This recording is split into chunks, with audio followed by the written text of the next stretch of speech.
요엘서는 포로기 후기에 쓰여진 책입니다. 물론 학자들마다 의견이 엇갈리긴 하지만 대체적으로 포로 후기에 쓰여진 책으로 보고 있습니다. 오늘 본문에는 요엘 선지자가 활동하던 시기에 이스라엘 속에 일어났던 예사롭지 않은 한 가지 현상을 소개합니다. 그것은 바로 메뚜기가 날아와서 밭의 모든 곡식을 갉아먹어버린 사건입니다. 4절에 팥중이가 남긴 것을 메뚜기가 먹고 메뚜기가 남긴 것을 느치가 먹고 느치가 남긴 것을 황충이 먹었도다. 그야말로 초토화가 되었습니다. 메뚜기들이 포도나무를 갉아먹어버렸으니 더 이상 포도주를 만들 길이 없었고 곡식이 다 땅에 떨어져 버렸으니 기름을 얻을 길도 없었습니다. 그야말로 추수 때 당연히 누려야 될 기쁨이 사라져 버렸고 이제는 당장 무엇을 먹고 살아야 할지에 대한 걱정이 다가왔습니다. 그런데 그 걱정은 먹고 사는 것에만 그치지 않았습니다. 9절에 하나님께 예배드릴 때 써야 될 곡식 재료들이 다 사라진 것입니다. 밀가루, 기름, 유향, 포도주 이런 것들은 다 전제와 소재를 위해 필요한 것들이었는데 대재앙의 결과로 더 이상 예배를 드릴 수 없게 되었습니다. 소위 말해 예배 시스템이 완전히 멈추어 버리게 된 것이죠. 오늘날로 말하자면 그 전에 교회에서 찬양하던 소리도 들을 수 없게 되었고 교회에서 뛰어다니던 아이들의 소리도 함께 교회 안에 모여서 웃고 떠들던 소리도 더 이상 들을 수 없게 된 것입니다. 왜냐하면 대재앙으로 인해 모임 자체가 중단되었기 때문입니다. 모이고 싶어도 모일 수가 없었습니다. 당장 죽느냐 사느냐의 기로에 서 있는데 어떻게 모일 수 있었겠습니까? 그리고 예배할 수 있는 모든 시스템이 다 멈추어 버렸는데 어떻게 예배를 드릴 수 있었겠습니까? 그런데 9절에 보면 이런 상황에 대해 매우 의미심장한 단어가 하나 등장합니다. 9절에 소재와 전제가 여호와의 성전에서 끊어졌도다 라고 할 때 끊어지다는 단어는 누군가에 의해 의도적으로 끊어진 것을 말합니다. 다시 말해 누군가가 능동적으로 예배를 중단시켰다는 말입니다. 누가 그렇게 했습니까? 요엘서는 그 장본인이 바로 하나님이다 라고 말합니다. 그렇지 않습니까? 메뚜기를 누가 보내셨습니까? 하나님이십니다. 하나님이 메뚜기 재앙을 통해 이스라엘을 초토화시켰고 기근이 오게 하셨고 예배 시스템을 완전히 멈추게 하신 것입니다.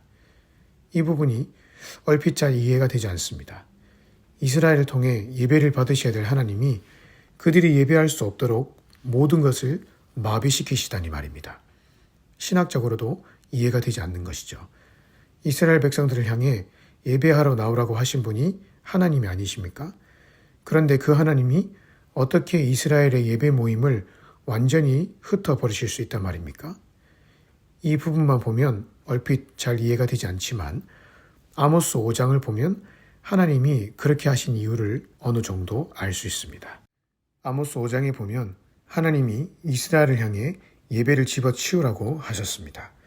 내가 너의 번제도 소제도 어떤 희생의 화목제도 받지 않겠다고 하셨습니다. 심지어 너의 노래소리나 비파소리도 내 앞에서 그치라고 하셨습니다. 뭔가 하나님이 단단히 화가 나신 것 같습니다. 5장 24절에 보니 그 이유가 나옵니다. 오직 정의를 물같이 공의를 마르지 않는 강같이 흐르게 할지어다. 이 당시 이스라엘의 구린내 나던 삶의 패턴을 하나님이 더 이상 지켜보실 수가 없었던 것이죠. 그들은 주일에 와서는 거룩한 모습으로 손을 들고 찬양하다가 그 교회당 문을 나간 순간부터 마치 하나님이 존재하지 않는 것처럼 생각하고 말하고 행동했습니다. 그들의 삶에 있어서 하나님은 단지 복을 주시는 신으로밖에 존재하지 않았고 하나님을 통해 끝간데 없는 자기 욕심만 채우려고 할 뿐 전혀 하나님과 인격적인 관계를 맺고 있지 않았던 것이죠.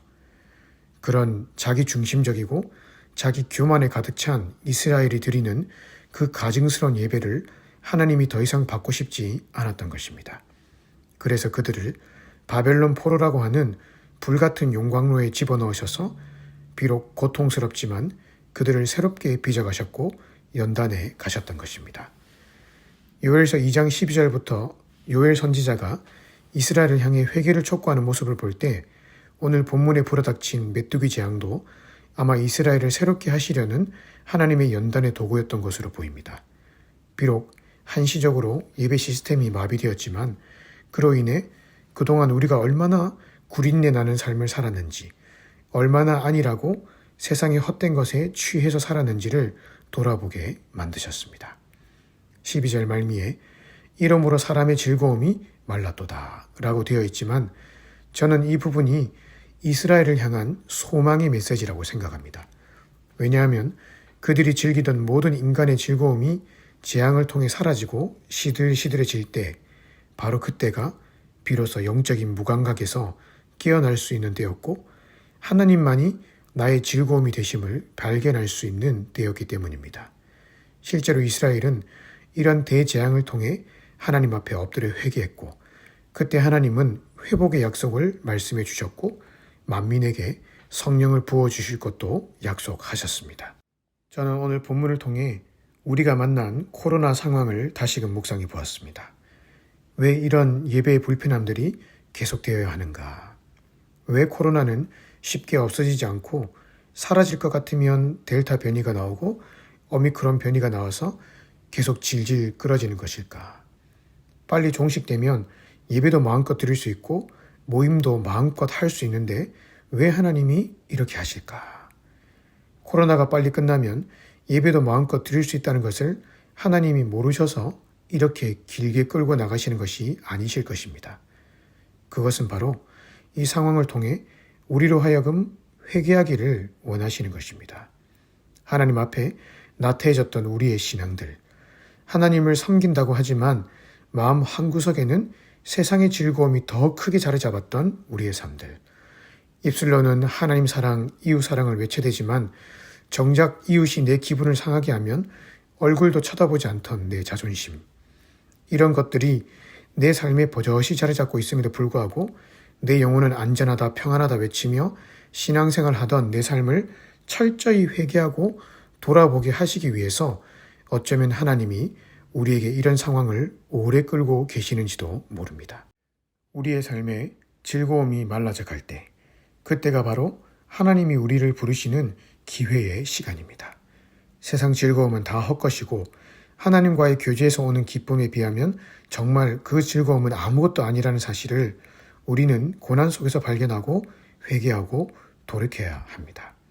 하나님이 고난을 주셨는데도 회개하고 돌이키지 않으면 그 뒤에는 더 이상의 기회가 주어지지 않는 멸망이 우리를 기다리고 있는지도 모릅니다. 오늘 우리의 삶에 일어나고 있는 계속되는 불편함들이 있다면 우리의 내면을 향해 손짓하시고 두드리시는 하나님 앞으로 나아가십시다. 그리고 내 속에 하나님이 싫어하시는 온갖 우상들을 다 내려놓고 오직 하나님만 의지하며 나아가십시다. 그럴 때 회복해 하시고 성령을 부어주시는 하나님의 은혜를 경험하게 될 것입니다. 오늘 하루도 이 말씀을 통해 승리의 길을 걸어가시기를 주님의 이름으로 축복합니다.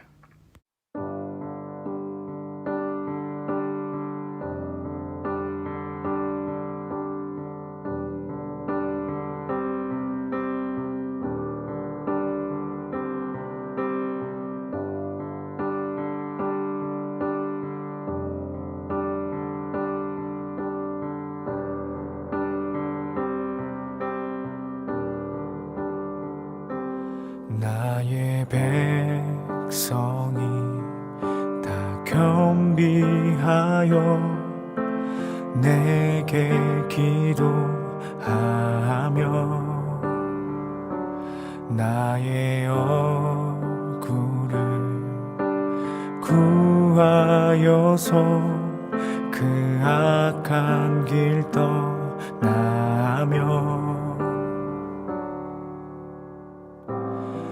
하늘에서 듣고 죄를 사하며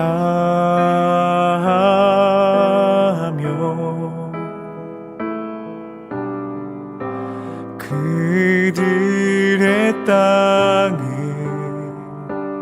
고치리라.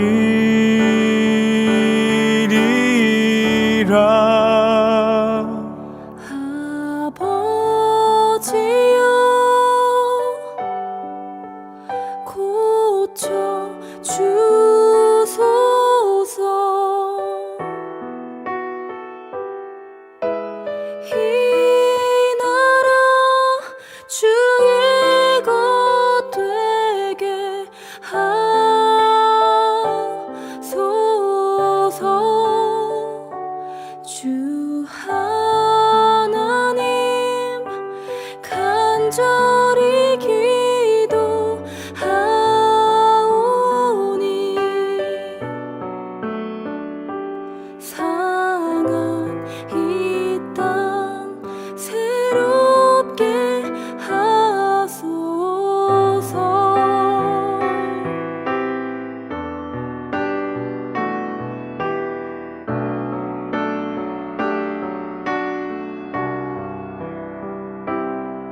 사며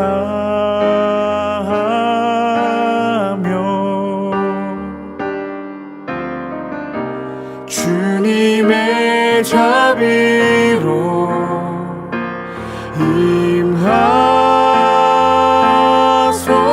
임하소서. 아버지여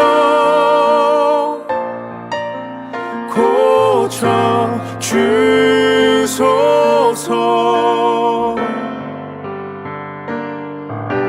이 나라 주의 것 되게 하소서. 주 하나님 간절히 기도하오니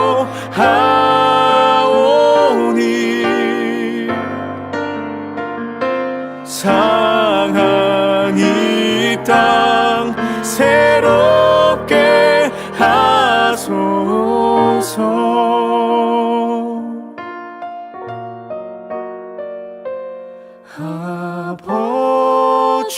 아버지여 고쳐 주소서.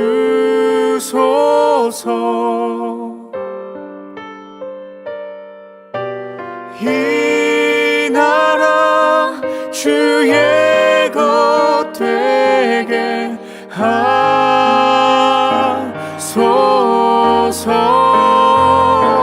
주 하나님 간절히 기도하오니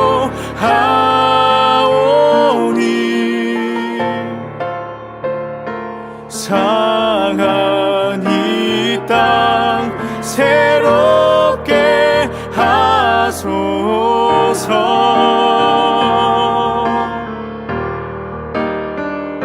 상한 이 땅 새롭게 하소서.